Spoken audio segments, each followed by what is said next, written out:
استغفر الله العظيم.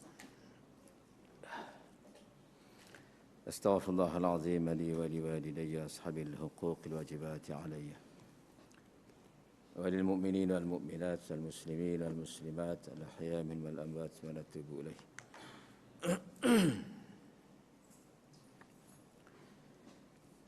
أعوذ بالله من الشيطان الرجيم. بسم الله الرحمن الرحيم. السلام عليكم ورحمة الله وبركاته.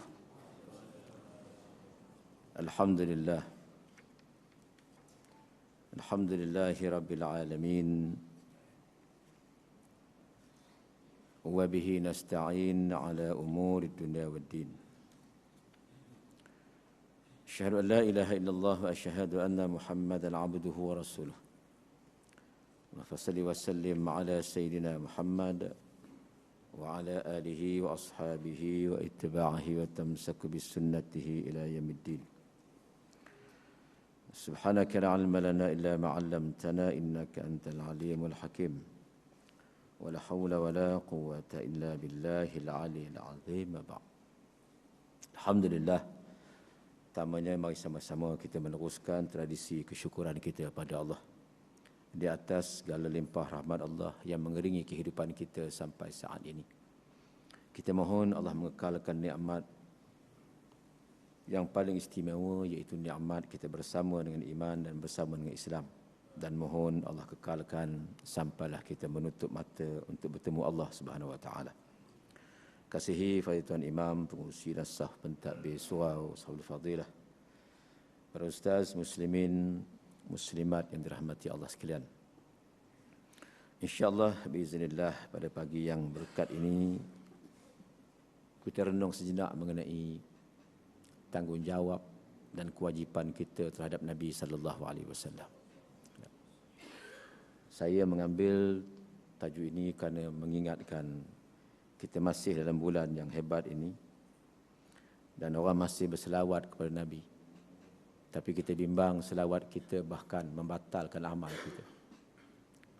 Untuk itu kita hendaklah menjaga adab-adab kita terhadap Nabi SAW yang dihimpunkan dalam konteks kewajipan dan tanggungjawab yang sepatutnya bahkan sewajibnya kita lakukan sesuai dengan watak kita sebagai umat Muhammad sallallahu alaihi wasallam. Saya petik kupasan ini berdasarkan kitab Adabul Muslim Syekh Al-Jabir Al-Jazairi mengenai adab-adab kita terhadap Nabi sallallahu alaihi wasallam. Beliau mengatakan bahawa soal pentingnya beradab dengan adab yang sempurna dengan Nabi ini merupakan perkara yang amat menjadi perhatian mereka yang mukmin. Bahkan kata beliau, perasaan untuk sentiasa menjaga adab dengan Nabi ini akan sentiasa terpacak kukuh dalam hati mereka yang benar-benar beriman kepada Allah dan Rasulnya sallallahu alaihi wasallam. Apa perkara-perkara tersebut? Kata beliau yang pertama, bahawasanya Allah SWT telah mewajibkan ke atas setiap mukmin, sama ada laki-laki atau perempuan, supaya beradab dengan adab yang sempurna terhadap Nabi sallallahu alaihi wasallam. Adab itu antaranya pertama, sebagaimana Allah berfirman, ba'da a'udzu billahi minasyaitonir rajim, ya ayyuhalladzina amanu la tuqaddimu baina yadayillahi wa rasulihi wattaqullaha innallaha samii'un 'aliim. Wahai orang beriman, jangan sampai kamu mendahului Allah dan Rasulnya. Bahkan bertakwalah kamu kepada Allah. Sesungguhnya Allah mendengar lagi Maha mengetahui segala yang kamu lakukan. Pertama, jangan mendahului Allah, Rasul. Bila kita dikatakan tidak mendahului, maknanya apa? Di mana ke Allah Rasul itu? Depan ke belakang? Bila kita kata engkau dulu, bila engkau dulu tu engkau depan ke belakang? Kalau bahasa itu pun tak faham, kena masuk di BP balik. Yang namanya dahulu ni mesti depan. Jadi kata Allah, jangan kamu mendahului Allah dan Rasul. Maknanya apa? Jangan potong Allah. Dalam makna lebih praktikal, jangan mendahului Quran Sunnah. Dah ada dalam Quran, dah ada dalam Sunnah, potong. Dah ada dah. Tak ikut. Itu namanya mendahului Allah Rasul. Rasul cakap dah, tak ikut. Sebab kabarnya Rasul ni tak ada PhD, kabarnya. Rasul tak ada PhD Temple University. Rasul tak ada PhD Harvard University.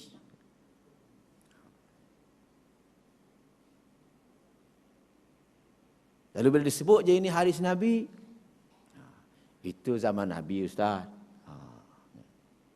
Kadang-kadang tercetus ungkapan-ungkapan seperti ini. Kata Imam As-Suyuti rahmatullah alaih dalam tafsir beliau Dur Al-Mansur, selagi ada dalam Quran, selagi ada dalam Sunnah, jangan pakai ni. It's very wrong untuk menggunakan akal sebelum melihat Quran, sebelum melihat Sunnah. Kalau dah ada petunjuk dalam Quran, dah ada petunjuk dalam Sunnah, tiba-tiba kita pakai itu namanya biadab. Kan? Jadi kalau kita tengok di sudut ini, berapa ramai yang biadab. Kan? Selawatnya berdengung, biadab pun berdengung juga. Kita baca signboard, kan? Nabi pembawa rahmat seluruh alam. Kadang-kadang getik kita dengar. Dia kata Nabi bawa rahmat. Tiba-tiba rahmat yang dibawa itulah yang ditolak di hari-hari. Apa rahmat paling besar? Allah sebut dalam Quran. Wa nazzalna 'alaikal kitab tibyanil kulli syai' wa hudan wa rahmatan. Quran ni rahmat paling besar.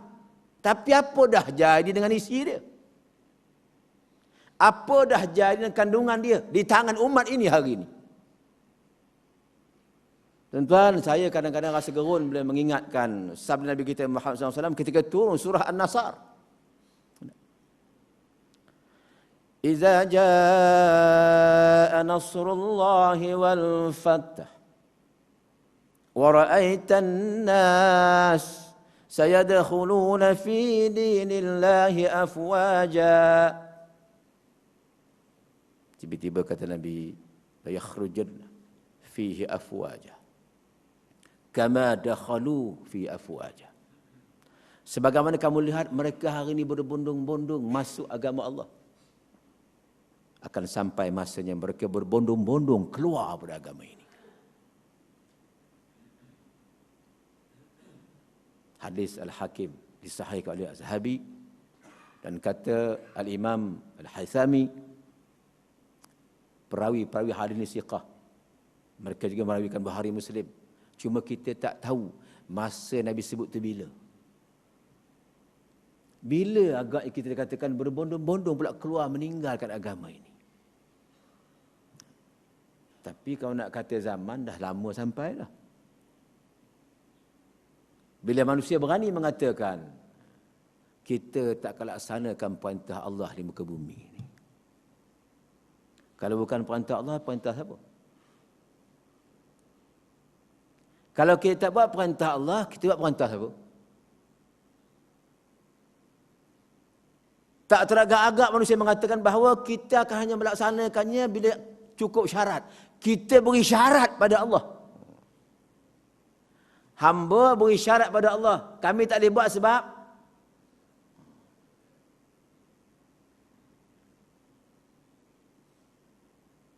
beraninya kita kan. Kita bimbang, ini tanda-tanda kita keluar ramai-ramai daripada agama Allah. Tak teragak-agak kita untuk menolak apa yang Allah kata. Tuan-tuan sekalian, Saya rasa tuan-tuan mengikuti kata-kata ini yang diucapkan oleh orang biasa, pak mentua tuan-tuan. Tuan-tuan dah dengar belum ucapan ni?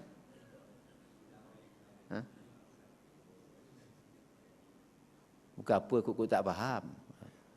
Orang kita ni kadang-kadang bercakap 10 kali pun tak apa nak faham. Sebab dia bukan dengar kok telinga, dia dengar kok hidung agak. Nabi kata akan sampai detiknya kamu lihat manusia yang akan berbondong-bondong meninggalkan agama ini. Tuan, saya nak ingatkan tuan dengan perkara ini kerana apa? Dia membabitkan nasib kita yang abadi di akhirat. Tuan-tuan nak dengar tak? Kalau tak nak, tak payah halang buang masa apa-apa. Saya nak ulang kata-kata ini, nak mengatakan betapa relevannya kata-kata Nabi itu. Ini antara tandanya. Ini hanya untuk surau ni aja, jangan buat keluar, salah. Kata undang-undang kita salah. Dia sekarang zaman ni pelik kan? Yang hina orang tak salah.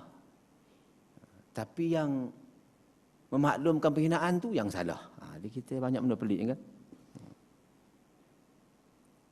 Cuba tuan tengah dengar, lepas tu kalau boleh, kalau nak komen-komen lah kan. Kita dengar sama-sama. Biar dia bercakap sini kan. Tuan dengar elok ni kan.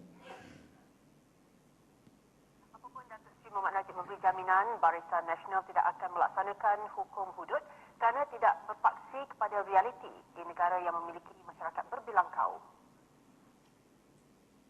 Undang-undang hudud kita tidak akan laksanakan di Malaysia ni, walaupun kita terima bahawa ini undang-undang Tuhan dan sebagai sebuah parti yang terdiri daripada orang Islam, kita terima hakikat ini bahawa inilah undang-undang Tuhan. Tetapi kalau kita nak laksanakan, ia mesti berpaksi kepada realiti. Kalau kita tanya pada para ulama, undang-undang Islam tu tidak boleh dilaksanakan melainkan kita ambil kira persekitaran dan realiti. Boleh faham? Kalau tak faham, beritahu nak saya mandi ke depan. Tuan-tuan sekalian, tuan-tuan tengok betapa berani. Kita mengaku kita ni orang Islam. Kan? Tapi kita takkan buat hukum Islam. Ni bahasa apa?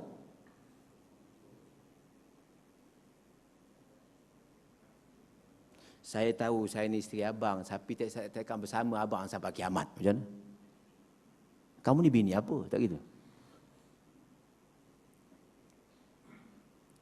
Yang paling hebat, kalau tanya ulama pun, dia dah tahu dah apa ulama nak jawab.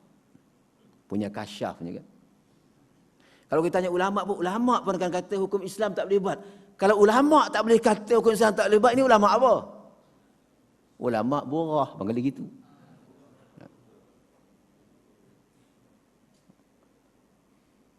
Kali gitu kan. Bayangkan ulama pun kalau tanya, kita tak tahu ulama mana. Tapi al-mafhum wal ma'lum. Oleh kerana ulama-ulama dah kena suap belaka, dah kenyang belaka, habis statement ni, satu ulasan tak keluar. Satu ulasan tak keluar. Tiba-tiba bila orang berimpun, burah gitu kan.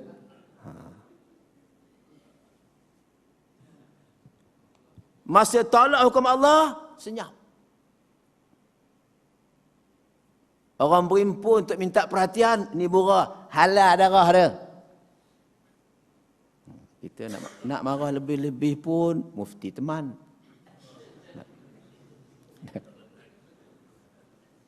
Tak marah geram. Lepas tu dia ambil pula ayat yang tak ada kena-mengena dengan peristiwa. Kita mufti tuan-tuan sekalian, orang-orang bijak ni kan. Dia takkan bercakap ke dah himpun maklumat. Siapa bercakap betul ke tak, panggil orang berkenaan ni, panggil ketua dia. Apa kau nak buat sebenarnya ni? Lepas tu saya teringat kata-kata almarhum Ustaz Bahrum dalam pertemuan dengan mufti di Langkawi bersama dengan Dr. Mahathir juga. Kabarnya dalam jurnal tu PM nak bercakap lebih kurang 2 jam. Tapi sebelum dia bercakap, dia kata dia nak beri mufti bercakap dulu. Yang pertama buka mulut Mufti Selangor almarhum tu. Datuk Seri, saya dengar Datuk Seri marah ke saya ni apa pasal? Saya bukan dengar cerita atas cerita, dia cerita kat saya sendiri masa saya forum dengan dia. Iyalah Datuk bukan main lagi. Bercakap itu tak boleh surat khabar. Syabarum kata, surat khabar Datuk Seri dia ada agenda dia. Saya ni pegawai Datuk Seri. Kalau saya dipanggil agaknya tak datang ke saya ni. Kita Datuk Seri pemimpin, jangan pula dipimpin. Panah rasa telinga kan. Lepas tu bercakap pula mufti kedua, Mufti Sarawak. Kata dia, Tok Zahak, minta maaf Datuk Seri. Orang Sarawak kata, Datuk Seri ni dah nyanyuk. Pula dah.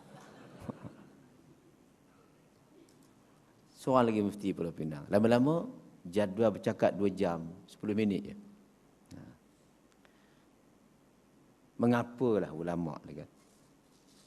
Dia pilih-pilih topik nak ulas. Topik yang agak-agaknya menyebabkan Tan Sri jadi Tan kalah, tak payah.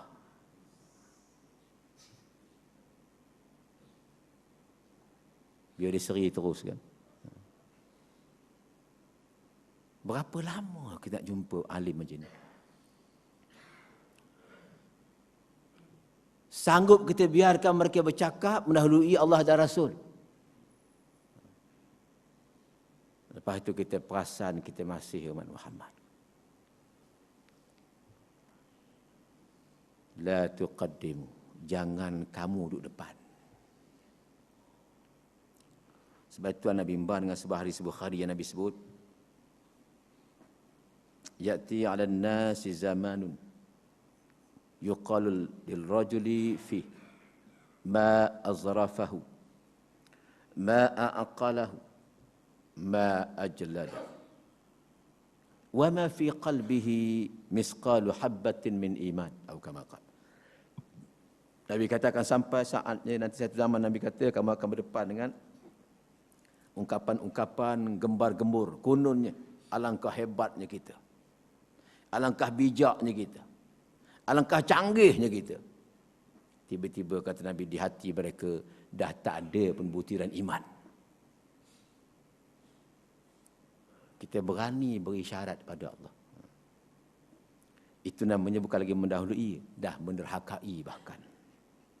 Mu siapa ya Allah? Soalan gitu kan. Ni kami tahu realiti kami, mu tak tahu.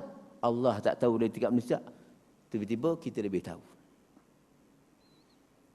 Beraninya kita. Lepas itu berselawat pula lah kita kan. Malaikat meluat tengok kan. Malaikat kata apa nak buat, kami tak dapat arahan. Kalau tidak kau ratah lama dah. Itu yang pertama saya ringkas. Yang kedua, Allah sebut lagi. A'udzubillahi minasyaitanir rajim, ya ayyuhalladzina amanu la tarfa'u aswatakum fawqa sawtin nabiy wa la tajharu lahu wa la tajharu lahu bil qawli ka jahri ba'dikum li ba'din an tahbata a'malukum wa antum la tash'urun. Wahai orang beriman, kita tengok ni, wahai orang beriman, kalau benarlah kamu beriman, kata Allah, jangan kamu angkat suara kamu lebih tinggi daripada suara Nabi. Dan jangan bercakap dengan Nabi ini macam bercakap sesama kamu. Nanti Allah batalkan amal-amal kamu. Dan kamu tak mengetahuinya. Tuan-tuan sekalian, berapa ramai agaknya kita ni semayang tapi batal. Haji batal. Batal bukan apa? Bukan batal hajinya, batal pahala. Tuan-tuan, kita ni beramal sebab nak pahala, tak gitu? Tapi kalau beramal tak ada pahala, apa hal? Yang paling canggih, kita tak tahu yang kita tak ada pahala. Letih kita kan?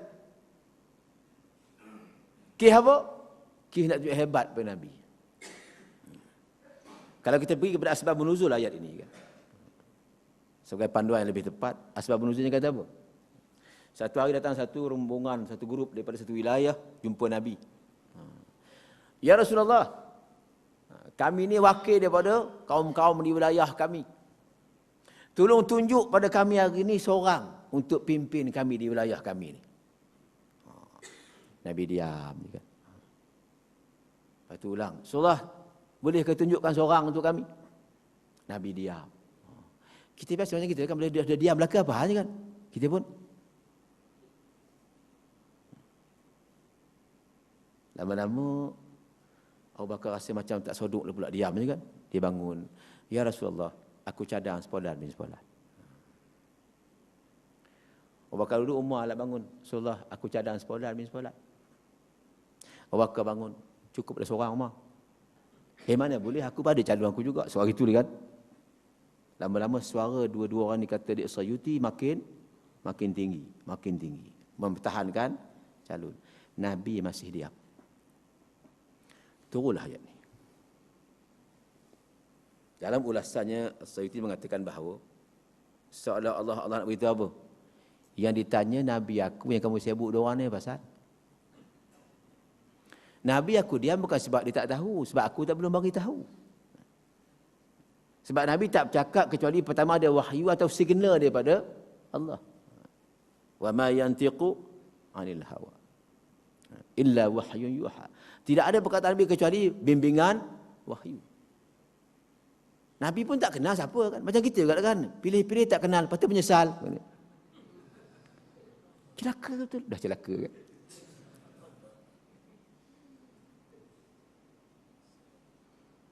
Rupanya antara perkara yang kita tak faham dia, nak pilih pemimpin kena jumpa Rasul.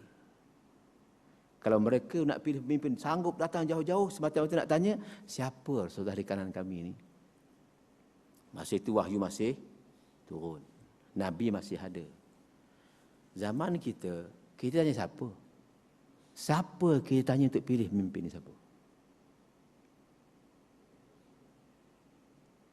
Kata Sayuti, Abu Bakar dan Umar menangis semahu-mahunya. Sebab mereka ni tak menyangka bahawa apa mereka buat tu salah. Sebab sekadar macam kita kan orang biasa. Takkan salah pun. Rupa-rupanya bila kita beriman. Sebab tu Allah kata, ayyuhallazina amanu. Bila kita ni beriman, kita tak boleh bercakap kalau ada hadis-hadis Nabi. Sebelum merujuk hadis nak cakap apa-apa. Seolah gitu kan. Jangan angkat suara kita ni apa, kata Sayuti, maknanya apa? Jangan lebihkan kita daripada, dan zaman kita apa? Jangan lebihkan kita daripada hadis Nabi.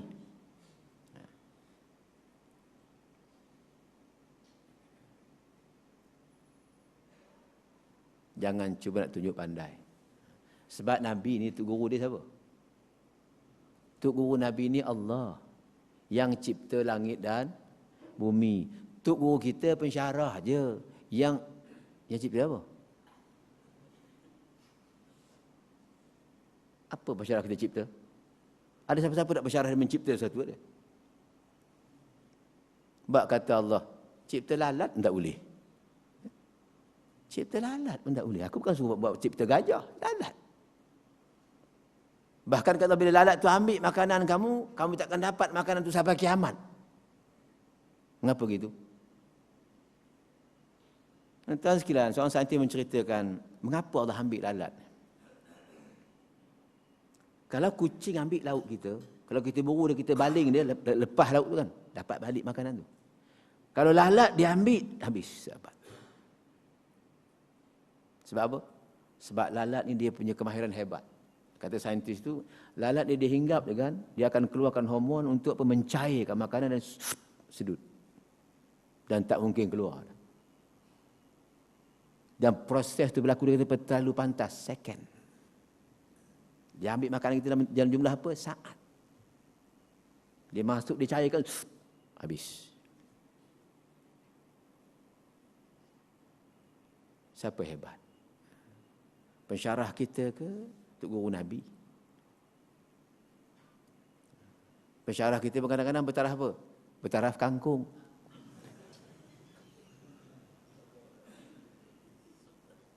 Ingat tak? Kata-kata Profesor Husin Alatas, ingat? Masa dia jadi naib Chancellor UM. Setelah dia tengok tulisan-tulisan pensyarah-pensyarah Profesor dia kan, akhir dia panggil, ni you punya ke? Akhir dia buat sidang media. Saya kecewa. Ingatkan hebat benar orang sini dia kata. Rupanya kebanyakannya bertaraf Profesor Kangkung. Kita ingat habis dah. Rupanya ada pula PM Kangkung, payah. Harap-harap tak berterusan. Sahabat-sahabat sekalian,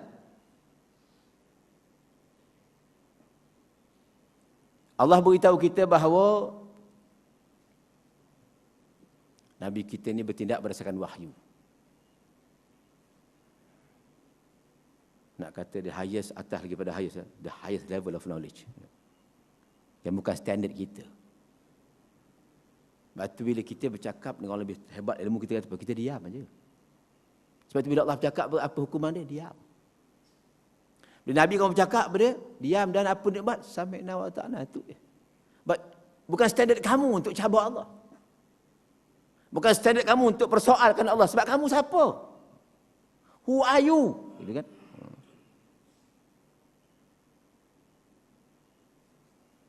Tuan-tuan tahu tak kulit tuan-tuan ni berapa kaki persegi? Pernah sukat? Kalau ada yang tahu, saya belanja sate malam ni. 22 kaki persegi kulit kita. Jangan sukat, itu bukan standard kita. Ini doktor yang buat kerja kan. Dia kata keluasan kulit kita 22 kaki persegi. Setiap inci ada 50 juta bakteria. Setiap inci. Every inch. 50 juta bakteria apa untuk kontrol badan kita. Kulit kita dia kata apa? Merupakan sensor gergasi kulit ni. Siapa buat tu? Allah. Tiba-tiba kita berani angkat suara kita lebih tinggi pada Nabi. Tuan-tuan sekalian, seorang sahabat yang ada dalam majlis ni bingkas bangun meninggalkan majlis. Dia balik, kemudian tu 3 hari tak datang masjid. Nabi nampak tak ada dia, Nabi tanya, sebab orang baik kan, Nabi perasan. Nabi kata, ke mana sahabat dia 3 hari tak datang? Kami lalu kat rumah dia Rasulullah, tapi kami dengar dia menangis 3 hari dah. Pasal apa, tak sihat ke? Tak tahu lah, pergi panggil dia. Dipanggil, bawa jumpa Nabi. Kata Nabi, wahai Sabit, kenapa tak datang masjid dah? Dia kata, wahai Rasulullah, aku, dia kata, sebagaimana kau maklum, kalau boleh tak nak berpisah dengan majlis kamu dengan kamu. Tapi bila turun ayat itu, ayat mana? Dia baca ayat ni. Aku jadi serba salah, takut ada, rindu pun ada. Tapi kerana Allah kata, batal amal bila aku bercakap dengan kamu, lebih baik aku tak payah datang. Antara rindu dengan kamu dengan cinta pada Allah, berlawat. Ngapa kata Nabi? Ya Rasulullah, bukankah ayat ni kata, sesiapa yang angkat suara tinggi pada suara kamu, batal amal. Dan kamu tahu Rasulullah di kalangan sahabat-sahabat ni, suara akulah paling besar. Kata Sayyuti, kebetulan sahabat yang nama Sabit ini ada masalah pendengaran. Jadi bila dia bercakap, kita volume 2, dia volume 8. Rasulullah! Jadi tinggi suara tu. Memang betul pun. Makna ayat dia kata Sayyuti 2. Satu makna zahir, satu makna hakikat. Rasulullah! Jadi setiap kali aku bertanya, aku minta penjelasan Allah, aku akan menyebabkan terbatal amal aku. Biarlah aku tinggal di rumah. Senyum Nabi kan. Bangga Nabi dengan iman dia.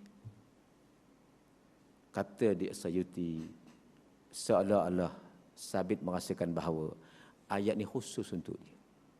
Dan sepatutnya kata di Sayyuti, kita orang beriman ni, apa tak lagi bila pangkal ayat tu, ya ayyuhalladzina amanu, this is for me. Kita sepatutnya merasakan ayat ni untuk aku. Perintah ni untuk aku. Teguran ni untuk aku. Untuk aku. Kita kadang-kadang tak, ini ayat ni untuk Yub, ayat ni untuk, gitu kan. Untuk kita tak ada. Nabi kata, wahai Sabit, kamu tak ada kena mengena dengan ayat ni. Pertama, kamu tak ada kena mengena dengan ayat ni. Yang lebih hebat, Allah raihkan iman Sabit. Apa kata Nabi?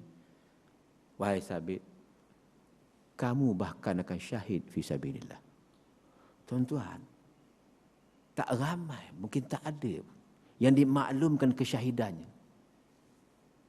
Orang pergi Badar nak syahid, tapi syahid tak tahu. Pergi Uhud nak syahid, tapi syahid tak tahu. Untuk sahabat, kata Nabi, kamu bakal syahid. Dimaklumkan dia sebagai calon syuhada. Dimaklumkan awal. Betapa hebat Allah meraihkan iman orang beriman. Terbukti dia syahid di medan Qadisiyah. Tuan-tuan seronok kami dimaklumkan tu. Allahu Akbar. Syahid mana apa? Tak payah cerita kan dah makna syahid tu. Hebat Allah melayan hamba yang faham bahasa Allah. Sebab itu sahabat sekalian, kalau kita sukat semua dengan kita, di mana kita agak? Di mana kita hari ini dengan sikap dan adab Nabi ini? Kadang-kadang tak agak-agak mengatakan, sesuai kali hukum ni Ustaz. Main. Ini bukan orang sini, orang belah lain. Apa kurangnya yang ada ni Ustaz? Tak aman ke Malaysia ni? Main. Dia rasa aman. Ini dekat belah-belah Subang, best nama dia.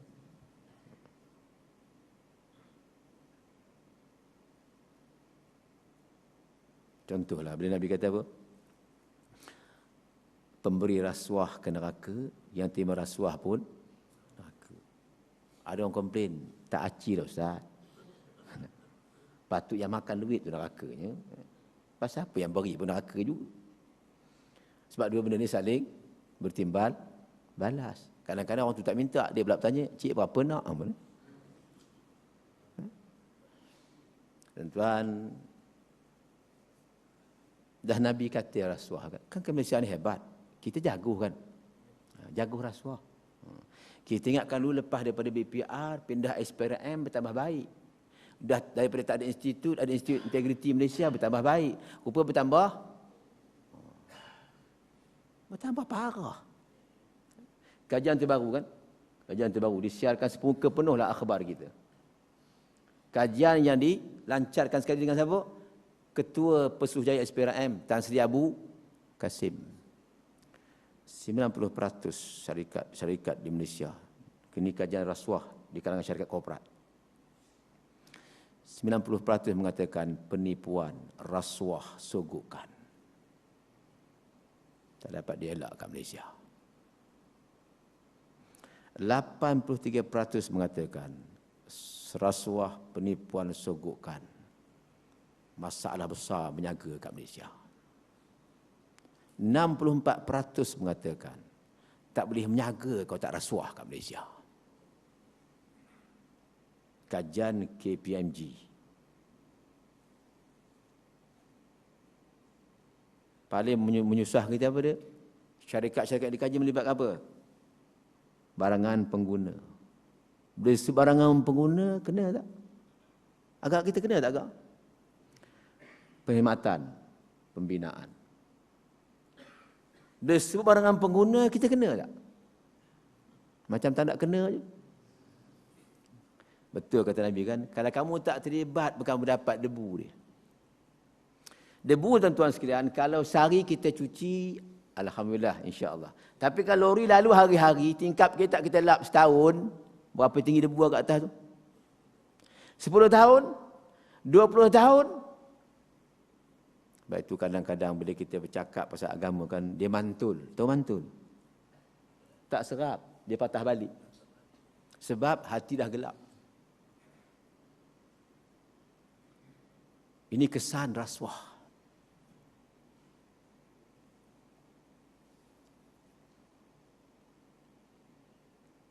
Cerita satu hamba Allah yang pernah menjadi seorang pegawai tinggi di sebuah kementerian. Panggil kontraktor datang. Dia dapat order tu kan? Berapa juta semua? 9. Boleh tambah tak lagi 6 juta? Tambah 6. Datuk, saya dah cukup dah ni, dah untung dah. Bukan untuk awak, untuk saya.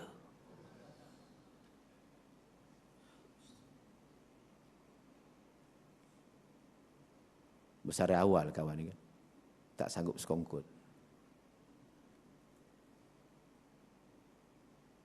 Itu level tu. Sebab kata kajian apa dia? Range rasuah yang diminta oleh pegawai 10,000 ke 100,000. Level pegawai.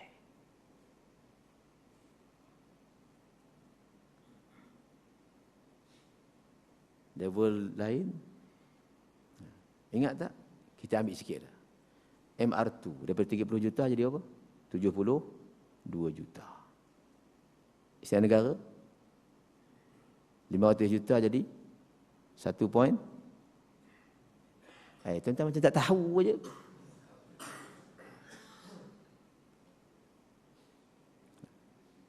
Parlimen yang terbaru pindaan bahan berapa?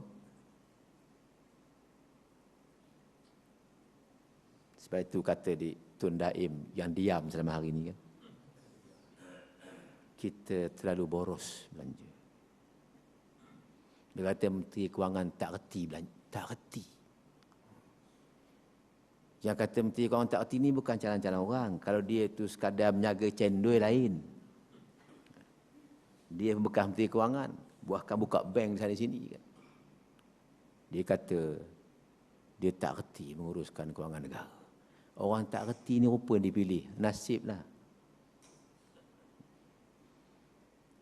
Tuan-tuan sekalian, ini akibat membelakangkan Nabi. Tak dengar cakap Nabi. Sebab apa semua ni? Sebab kita tak mentarbiah anggota kita dari perspektif yang betul. Kita tak tarbiah hati, kita tarbiah ni je. Kata dia Abang Din yang sekarang ada kat UK. Abang Din kenal? Abang Din Pak Yassin. Dia bercakap di forum Menteri Pendidikan di UK. Dia kata apa? A system of education is indeed highly secularized. We need to install spiritual and ethical education. Baru sedar. Selama ni mimpi punya. Tuan-tuan baca tak? Tak baca juga. Ni boleh mendatangkan marah ni. Tuan-tuan sekalian, yang kita tarbiyah ni, akhir yang keluar, penyangak, penyamun, pembalun tu je. Bukan sikit mereka ambil. Kes kita semua apa? Juta-juta. Sebab itu kata Allah, jangan kamu angkat suara kamu lebih tinggi suara Nabi. Tak usah tunjuk pandai lah. Akibatnya dia. Yang ketiga, kata Allah lagi, siapakah orang-orang yang dah diuji keimanannya untuk bertakwa dalam hubungan mereka dengan Nabi sallallahu alaihi wasallam? A'udzubillahi minasyaitonir rajim. Innal ladzina yaghudduna aswatahum 'inda Rasulillah ulaika alladzina imtahana Allahu qulubahum littaqwa lahum maghfiratun wa ajrun 'azim. Orang-orang yang kata Allah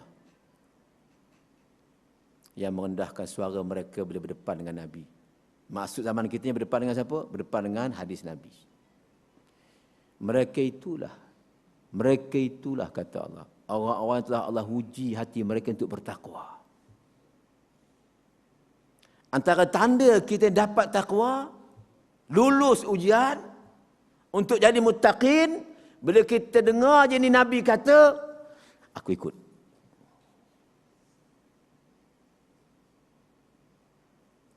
Ini hari Nabi, aku buat semampu aku. Itu orang yang Allah kata dah diuji hati mereka untuk bertakwa pada Allah. Dan apa mereka dapat? Pertama, keampunan. Kedua, ganjaran. Allah menjanjikan keampunan, Allah janji ganjaran. Maknanya apa? Dalam bahasa hari ini apa? Allah buang semua yang silap, Allah beri yang hebat-hebat. Kita seolah-olah menolak ganjaran ni. Seolah-olah kita tak perlu kepada ganjaran Allah.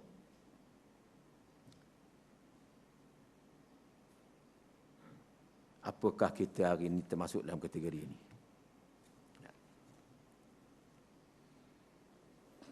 Tuan-tuan sekalian, besok di akhirat kan, ada orang mengaku mat Nabi. Masing-masing dah sesak kat akhirat kan, dekat mahsyar, dahaga bagai nak mampu kata orang. Berjalanlah menuju ke Kaabah. Masa itu Nabi tengah melayan umat dia dekat telaga dia kan. Ini gelas engkau. Mak kita tak berebut gelas kat sana. Semua dah ada gelas masing-masing. Nabi bagi je menak ni kan. Oh Yub, ini gelas engkau. Tiba-tiba datang satu grup nak menuju ke Kausar, malaikat buat roadblock. Nak ke mana kata malaikat? Nak jumpa Nabi kami dah, tu telaga Nabi kami. Ya ke Nabi kamu tu? Tengah-tengah berdialog Nabi nampak. Nabi kata malaikat, lepas-lepaskan itu umat aku tu. Apa kata malaikat? Tuan-tuan nak detail tu baca mustika hadis. Keluaran Jabatan Pak Mentua tuan-tuan. Hadisnya ada kat situ. Ya Rasulullah, kami tak wafat, kamu wafat. Kami tak wafat, kami terus berada atas dunia selepas kamu wafat. Kami tahu perangai umat kamu ni.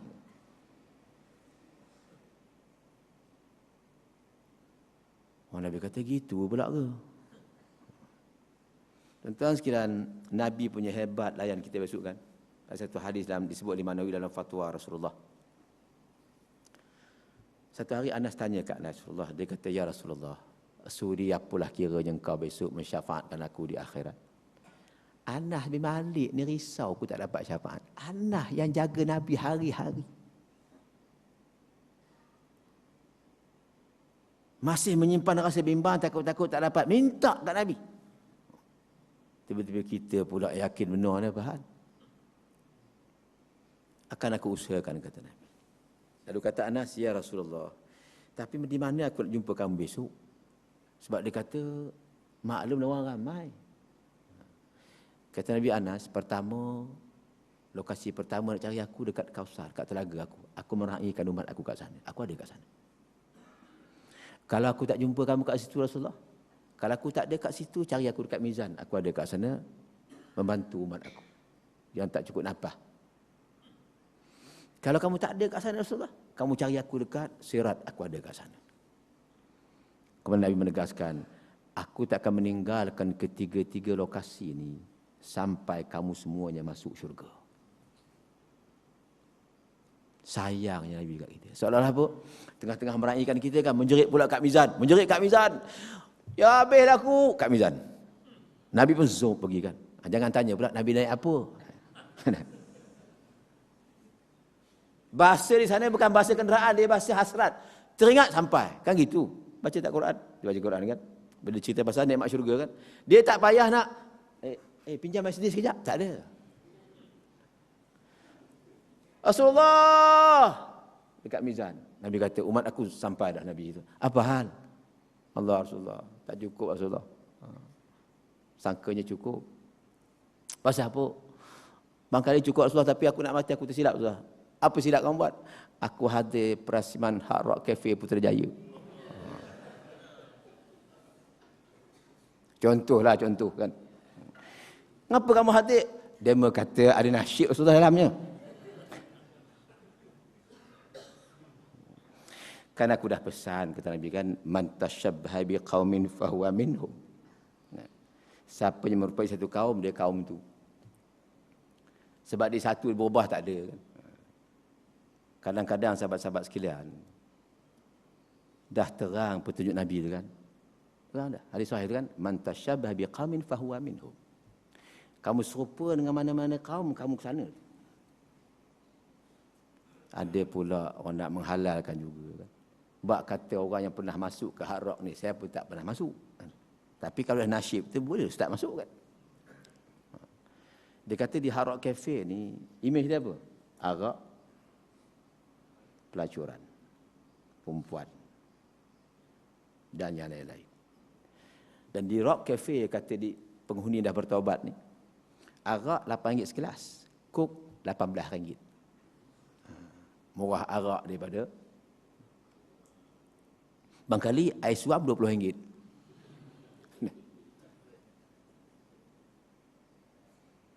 Tiba-tiba kita baik sangka dengan benda ni. Saya pernah tegur seorang sahabat macam tu lah. Pergi sembahyang jemaat Hard Rock Cafe. Tolong ingatkan anak muda kita kan. Dia nak bawa apa? Allahu Akbar. Harap.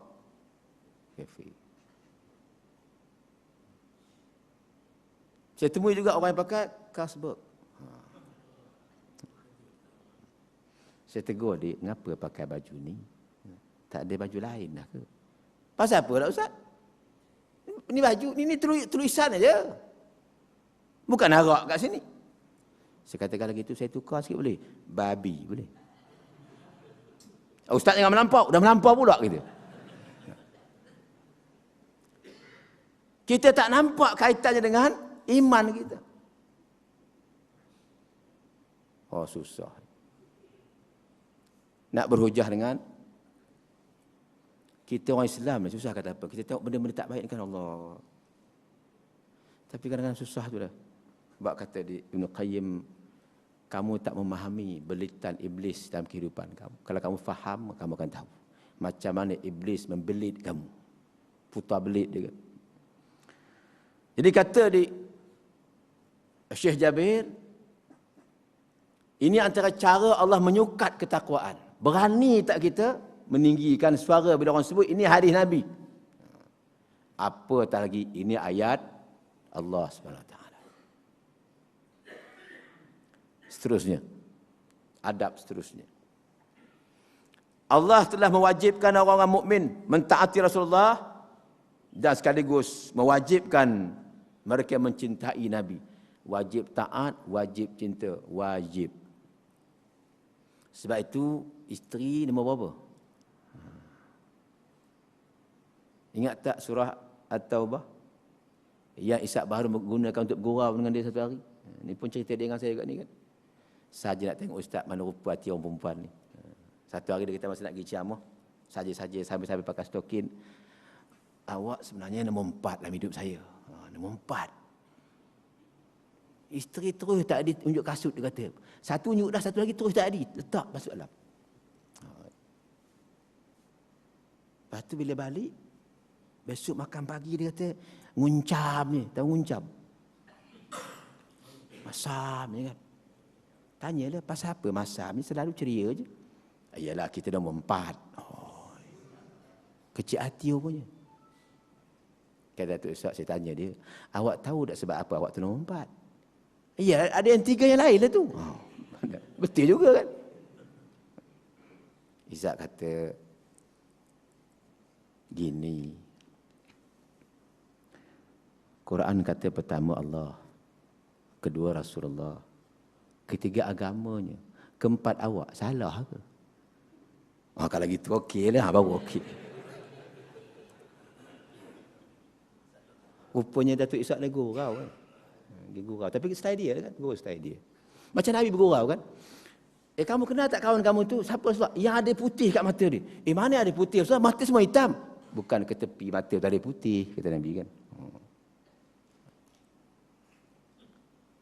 Sebab Nabi tak pernah bergurau kecuali yang benar. Jadi kata Datuk Ishak, itu hakikat. Dan benda tak salah. Cuma bila bertemu Allah, Rasul, Islam, tolong tinggal yang lain sekejap. Tolong betulkan kita punya set of priorities. Cuma kata di Allah mengukur semua ibadah kita ni sebagai lambang cinta kat dia dengan ikut tak Nabi. Itu berat tu. Qul in kuntum tuhibbunallah. Jadi segala qiyam kita, rukuk kita, sujud kita, hebat-hebat ni, subhan ni, Allah kata fattabi'uni. Kalau benar semua ubudiah kamu ni yang kamu buat ni untuk mencari kecintaan aku, redha aku, fattabi'uni, ikut apa Muhammad kata.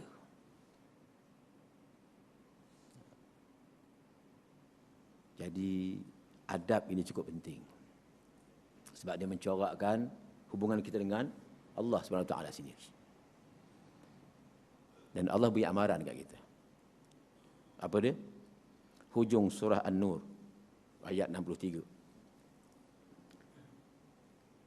A'udzu billahi minasyaitonir rajim. Falyahzaril ladzina yukhalifuna an amrihi an tusibahum fitnah aw yusibahum 'adzabun alim.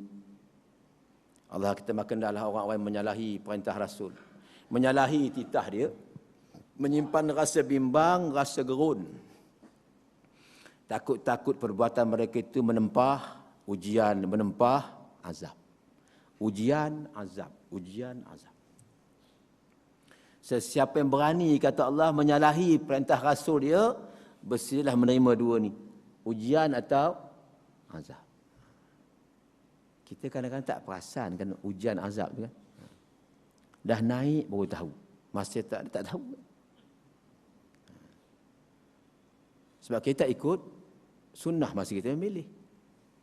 Akhirnya dirasakan. Kalau setakat ujian tak apa. Yang kita bimbang kata Nabi apa dia? Yakhrujuna minad dunya bighairi iman. Akhirnya kamu keluar dunia tak bawa iman. Bila kita mengenepikan petunjuk Nabi SAW. Tuan-tuan sekalian heran. Kita kadang-kadang bab lain kita takut. Amarah Allah macam tak berapa takut. Pergi ke zoo contoh kan. Di zoo ini harimau dilepaskan bebas. Jangan keluar daripada kereta. Berani keluar. Contohlah kan satu ketika boleh buka safari kat Taiping kan. Harimaunya bebas, semua bebas kan. Amaran apa? Jangan keluar kenderaan. Berani keluar. Takut no pula kita kira harimau tu. Kita berjalan atas jalan raya kan. Tiba-tiba awas jalan jerlus di depan. Jalan jerlus kat depan. Nak pergi ke nak patah balik?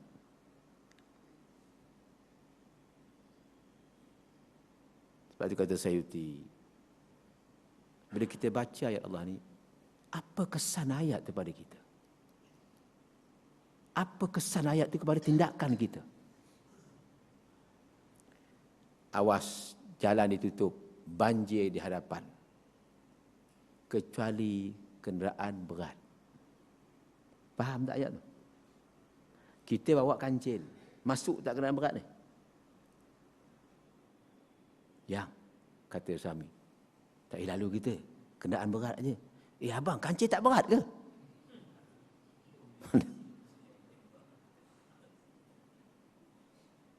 Berat di sini bukan bermakna berat kilo. Pengguna jalan raya dia akan faham apa maksud kenderaan berat. Orang beriman akan faham apa maksud takwa. Mengapa orang beriman tak faham ayat Allah yang diimaninya? Mengapa pengguna jalan raya boleh faham bahasa jalan raya? Tak boleh balik kampung yang jalan banjir, kenderaan berat je. Kita tak boleh. Mengapa kita begitu hari ini? Sebab itu muslimin dan muslimat sekalian, cuba renungkan balik. Setakat mana kita menghampiri Rasul sallallahu alaihi wasallam? Jangan sampai kita besok sampai mendarat di mahsyar barulah kita sedar kan banyaknya kesilapan kita. Masa itu tak ada pengampunan dah, diampuni sebelum nyawa sampai sini. Dah sana tak ada dah. Sana cerita balas saja, cerita ampun tak ada dah. Tolong berhati-hati dengan jejak-jejak kehidupan ini supaya dia tak keluar daripada surat Allah SWT. Sekali itu untuk pagi ini. Saya minta maaf lah. Kok ada yang tak kena, tak sempurna, terbit daripada kedangkalan ilmu dan kita ada upayaan untuk menyampaikan kalimah Allah sebagaimana yang dikehendaki. Apapun kita mohon kepada Allah. Dalam meneruskan kehidupan kita ini, Allah akan pilih kita untuk kekal bersama-sama orang beriman dan bahtera Islam. Dan mari sama-sama kita menangguhkan lagi penyertaan kita kepada jamaah ini, kerana ia merupakan kewajipan yang Allah wajibkan pada kita, yang Nabi kita wajibkan. Dua-dua autoriti ini mewajibkan kita bersama dengan gerakan yang nak bawa kita pada Islam. Keengganan kita menandakan kita menuju ke arah kederhakaan kepada Allah SWT. Keengganan kita menandakan kita menentang Rasul. Sebagian Allah sebut dalam surah Al-Ahzab 57. Mengapa kamu beriman tapi masih menentang aku, menentang Rasul aku? Jadi kita lupakan salah lalu kita, kesilapan lalu kita. Kita bertaubat pada Allah. Moga Allah ampunkan kita. Allah buka hati kita untuk akhirnya bersama kebenaran insya-Allah. Sekadar itu, mari sama-sama kita menggunakan tasbih kafarah surat Al-Asr. Subhanakallahumma bihamdika asyhadu an la ilaha illa anta astaghfiruka. Bismillahirrahmanirrahim. Al-'asr. Innal insana lafi khusrin illa alladzina amanu wa 'amilus salihati wa tawassaw bil haqqi wa tawassaw bis sabr. Wallahu a'lam. Aqulu qali hadza wa astaghfirullaha li wa lakum. Assalamualaikum warahmatullahi wabarakatuh.